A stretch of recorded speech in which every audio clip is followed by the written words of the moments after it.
या सावलीत माझ्या विश्वाची मावली ती, हृदयात मानवाच्या धम्मज्योत लावली ती.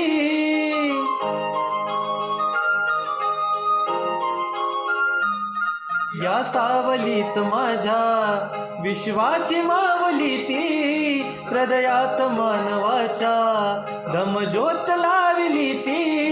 जग जिंकुनी झाले ते मित्र गौतमाचे, पिंपळाच्या पानावर पाहिले चित्र गौतमाचे, पिंपळाच्या पानावर पाहिले चित्र गौतमाचे. बोधी वृक्षाने कथन केले ते चारित्र गौतमाचे, पिंपळाच्या पानावर पाहिले चित्र गौतमाचे, पिंपळाच्या पानावर पाहिले चित्र गौतमाचे.